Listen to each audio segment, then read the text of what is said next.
Mais um destaque agora, um destaque internacional. O Tribunal Municipal Popular de San José de las Lajas, a 35 quilômetros de Havana, condenou o cubano Roberto Pérez Fonseca, de 38 anos, a 10 anos de prisão por ter participado de um protesto por liberdade em seu país no mês de julho. Essa é a maior pena aplicada aos manifestantes que participaram dos atos. Ele foi acusado pelos crimes de desacato, atentado, desordem pública e instigação para cometer crimes. O julgamento contou com apenas uma testemunha, o policial Jorge Luiz Garcia Monteiro. Os depoentes indicados pela defesa foram considerados parciais e desqualificados pelos juízes. Lisete Fonseca, mãe do condenado, acredita que a sentença ocorreu em virtude do filho ter rasgado uma fotografia do falecido ditador cubano Fidel Castro. Os promotores também pediram punições que chegam a 25 anos de reclusão para outros cidadãos que estavam nas manifestações. Centenas de cubanos permanecem presos desde os protestos contra a ditadura que foram realizados em julho. Ana Paula Henkel, falamos há pouco aqui do drama na Venezuela e Cuba, a situação também continua das mais delicadas, né? Na verdade, uma escalada aí da repressão e agora com a condenação de um participante de um protesto. Ana. Prisões ilegais em Cuba, né? Poderíamos estar falando do Brasil, mas estamos falando da ditadura cubana. A questão é se algum ministro no Brasil está sendo aí, né, inspirado por essas ditaduras, por esses abusos autoritários, ou se Cuba, né, está aí se inspirando em alguns ministros do Brasil, porque salvaguardando aí as devidas proporções, né, ao regime cubano, à nossa República Federativa, o caminho está muito parecido. Né, o caminho está muito parecido. E aí eu volto a repetir aqui o que o ministro Torres tem nas mãos. Ele tem nas mãos aí a imagem do Brasil, a imagem do nosso Estado democrático de direito em relação à extradição, ao processo de extradição do jornalista Alan dos Santos e a esse pedido de prisão inconstitucional, draconiano e tirânico. A verdade é essa. Nenhum processo foi seguido da maneira legal, nenhum processo foi respeitado, nenhum processo foi aberto no sentido de respeitar o caminho legal que nós temos na nossa ainda democrática República Federativa, mas é só trocar aí, né, os nomes. Cubano pega 10 anos de prisão por ato. Quem sabe daqui a pouco nós leremos Alan dos Santos pega 10 anos de prisão por ato, prisão decretada por Alexandre de Moraes. O que nós estamos esperando? Ficar em silêncio? Chegarmos próximos de uma ditadura cubana? Nós já estamos próximos.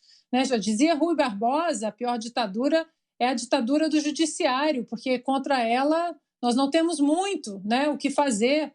Então, minha gente, é hora de não escolher o silêncio, porque hoje pode ser um opositor do que você não gosta, do que você não pensa, e não pensem que isso para, não pense, a ditadura ela nunca vem de uma forma repentina, do dia para a noite, ela vem aos poucos, ela vem tirando aos poucos, sem que ninguém perceba, ou que perceba, agora é com mas é só mais uma medida, não foi tão grave assim, daí a pouco vem mais uma medida. Há quanto tempo nós estamos falando? Não, essa medida realmente foi dura, foi drástica e inconstitucional, mas vai parar por aqui. E não para, e não para.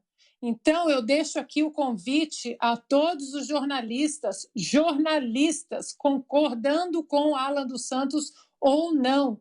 Hoje é o Alan dos Santos.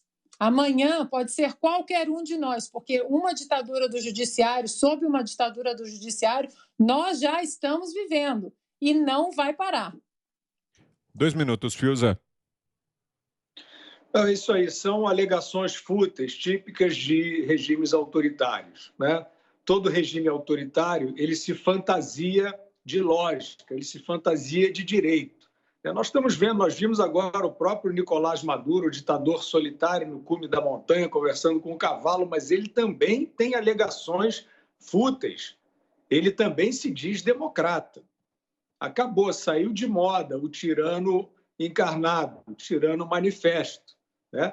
O Maduro dizia que estava preocupado com as eleições norte-americanas, né, com o neofascista Donald Trump. Eles continuam nisso, porque é o que eu estou dizendo.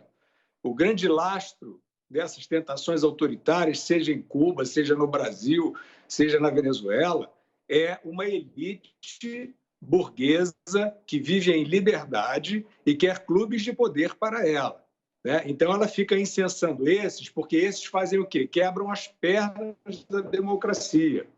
Aí tem o clube do Maduro, tem o clube dos irmãos Castro e seus sucessores, e já tivemos aqui o clube do Lula, que querem voltar, né? Você quer estar num clube, você não quer ter esse negócio de dividir, né, com os direitos com a sociedade.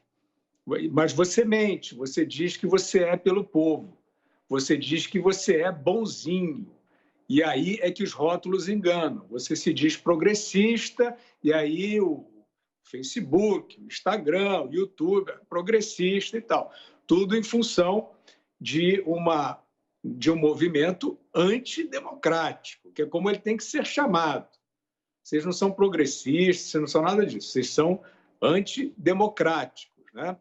Então, essa alegação fútil, né? Cuba é a ditadura encarnada, né? Mas eles chegam a esse ponto, né, de dar a fundamentação para essa elite que apoia o autoritarismo poder bater no peito e dizer: não, é isso, a gente defende Cuba porque lá tem justiça social.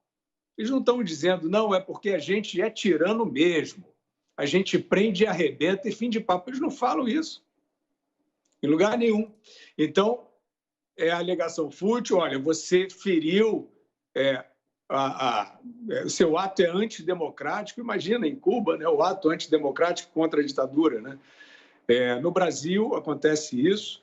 E vamos lembrar que na Venezuela, né, citando essas tentações autoritárias do Supremo Tribunal Federal no Brasil, vamos lembrar que na Venezuela o passo para a ditadura que ela vive hoje, que o país vive hoje, foi justamente o aliciamento da Suprema Corte. A Suprema Corte deixou de ser, né, uma instância, uma instituição judiciária, e passou a ser um veículo de supressão de liberdades, que foi dando os mandatos sucessivos para o Hugo Chávez, depois para o Maduro, e foi assim que nasceu a ditadura venezuelana, e isso fala muito sobre o comportamento do Supremo Tribunal Federal no Brasil hoje. Então, de fato, se o Brasil quiser continuar sendo uma democracia, ele precisa prestar atenção, ele precisa reagir, ele precisa se posicionar. E eu estou falando também das instituições, né, do pessoal do Estado brasileiro, né, do Ministério Público, da Polícia Federal, da institucionalidade, né? O pessoal que está olhando, eles sabem, eles conhecem bem a situação, eles sabem que são exacerbações de poder que acontecem no STF. Todos sabem, todos acompanham os principais juristas, os procuradores que não se furtaram a sua responsabilidade. Eles sabem, portanto, que há um movimento absolutista dentro do STF. E eles estão preferindo acompanhar à distância, porque isso é um ambiente tóxico, é um ambiente arriscado, e eles estão, né, preferindo, esses agentes de Estado, que eu estou me referindo, estão preferindo não entrar nessa confusão. Mas a confusão, senhoras e senhores agentes de Estado que eu mencionei, dessas instituições importantes que eu mencionei, a confusão tende a aumentar diante do seu silêncio.